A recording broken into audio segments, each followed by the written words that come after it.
CBSE class 12 chemistry, हमारा chapter है electrochemistry और उसमें हमारा अगला क्वेश्चन है question number 66। Calculate the limiting molar conductivity for acetic acid. और हमारे पास गिवन क्या है, limiting molar conductivity for HCl, limiting molar conductivity for NaCl and limiting molar conductivity for CH3COONa। यह क्वेश्चन दिल्ली 2010 में 3 मार्क्स का पूछा गया था। ये एक अच्छा क्वेश्चन है, एक बार आप इस क्वेश्चन को ट्राई करिए, फिर हम लोग आगे बढ़ते हैं। तो इसे हम ध्यान से देखेंगे। सबसे पहले हमने गिवन लिख दिया, जो हमारे पास गिवन था।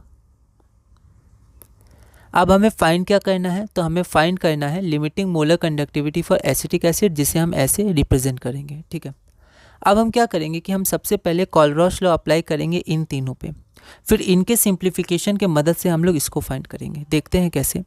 तो सबसे पहले हमारे पास गिवन है limiting molar conductivity for HCl, तो उसको हम लोग लिख सकते हैं limiting molar conductivity of H plus limiting molar conductivity of Cl minus, क्योंकि HCl H plus Cl minus में डिसोसिएट होता है। ठीक है, उसी तरह NaCl के लिए हम लोग लिख सकते हैं limiting molar conductivity for Na plus और limiting molar conductivity for Cl minus, इसको इक्वेशन 2 मान लिया। और उसी तरह हम लोग CH3COONa के लिए लिख सकते हैं CH3COO minus plus limiting molar conductivity of Na plus. ठीक है, तो इक्वेशन 1 2 3 हो गया। अब हमें फाइंड क्या करना है, तो हमें फाइंड करना है limiting molar conductivity of CH3COH acetic acid. तो उसके लिए अगर हम लोग कोलरॉश लॉ अप्लाई करेंगे तो क्या हमारे पास आएगा, limiting molar conductivity of acetate ion plus H plus ion. ठीक है, अब हम लोग यहाँ पर देखते हैं। अब यहाँ पर जो CH3COO माइनस है, ठीक है, और हमारे पास H प्लस है, तो इसको हम लोग कैसे लिख सकते हैं। CH3COO माइनस किस में आ रहा है, तो इसमें आ रहा है। ठीक है, तो CH3COO माइनस को हम लोग लिख सकते हैं limiting molar conductivity of CH3COONa, जो यहाँ पर है।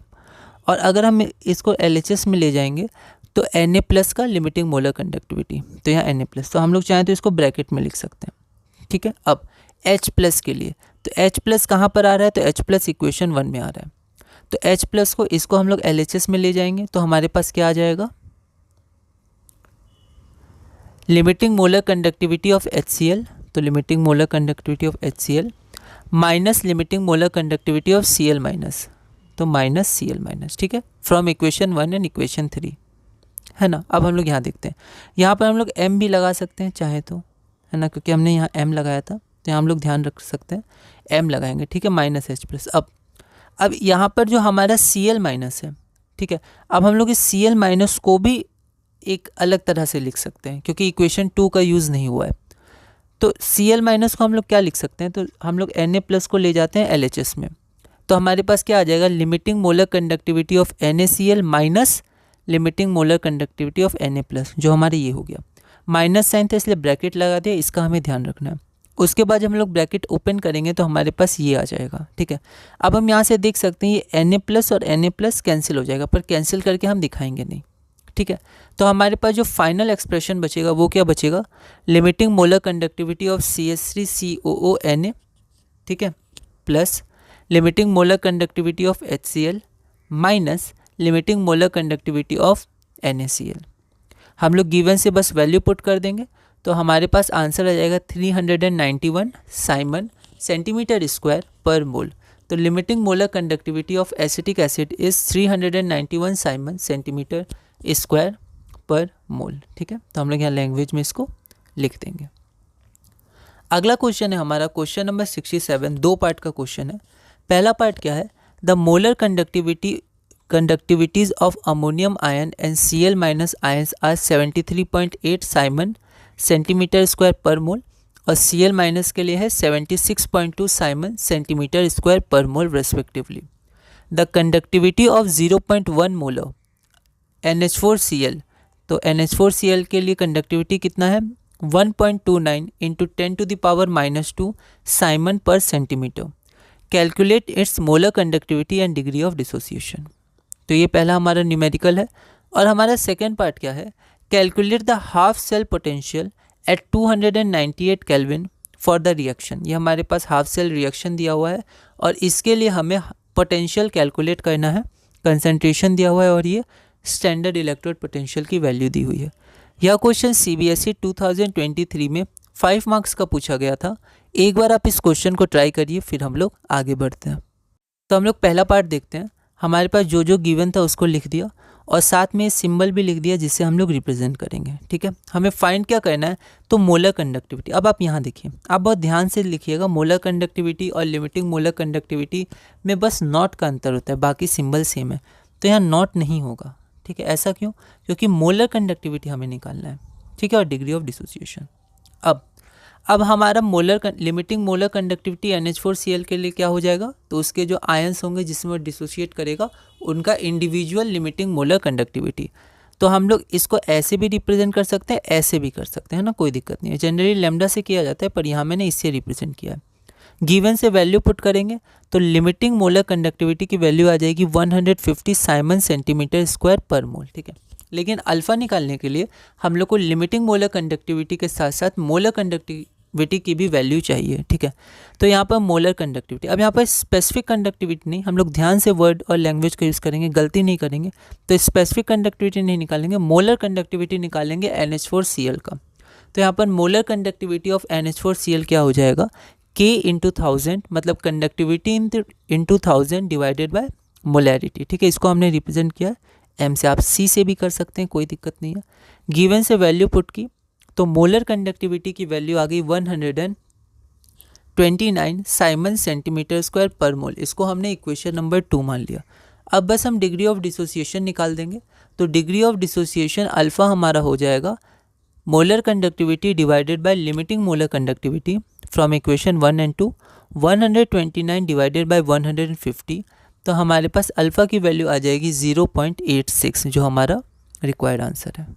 सेकेंड पार्ट हमारे पास क्या है, तो हमें हाफ सेल का सेल पोटेंशियल निकालना था। तो हमने पहले गिवन लिख दिया। ठीक है, उसके बाद हम लोग नर्स इक्वेशन लिखेंगे हाफ सेल के लिए। ठीक है, तो यहाँ देख सकते हैं कि यहाँ पर Zn का कंसनट्रेशन डिवाइडेड बाय Zn2+ का कंसनट्रेशन लॉग 298 केल्विन है, तो यहाँ पर 0.091/2। ठीक है, यहाँ पर 2 क्यों लिया, क्योंकि यहाँ पर देख सकते हैं 2 इलेक्ट्रॉन्स पार्टिसिपेट कर रहे हैं रिएक्शन में हाफ सेल में।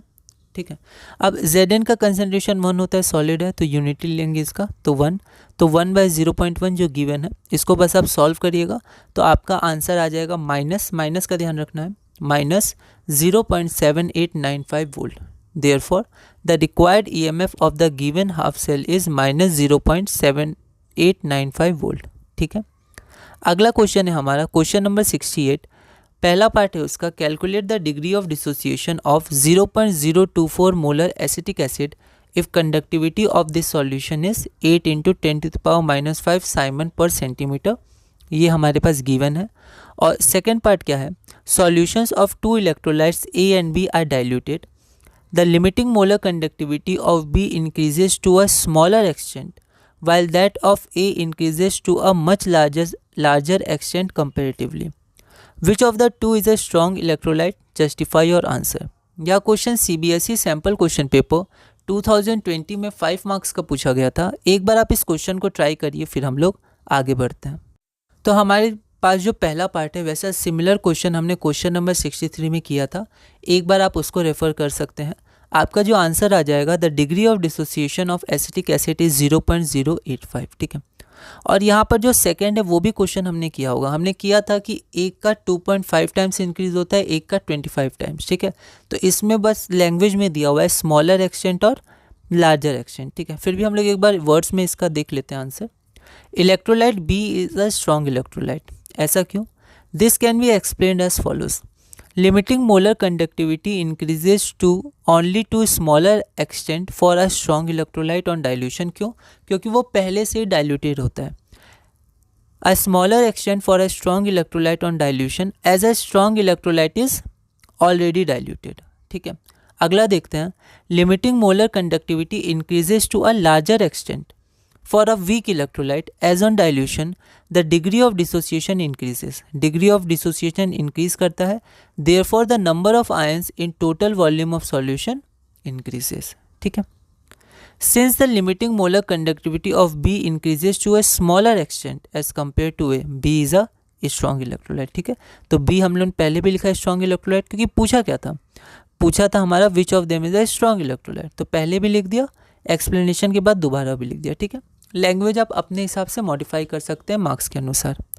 हमारा अगला क्वेश्चन है, मतलब अब अगला टॉपिक हमारा शुरू होता है और एक अगला पार्ट शुरू होता है। अब हम पढ़ेंगे इलेक्ट्रोलाइटिक सेल्स एंड इलेक्ट्रोलाइसिस। इसमें हमारा टॉपिक 6 रहेगा, Faraday's law of electrolysis. 2 law हैं, आप एनसीईआरटी की रीडिंग अच्छे से करिएगा, ठीक है।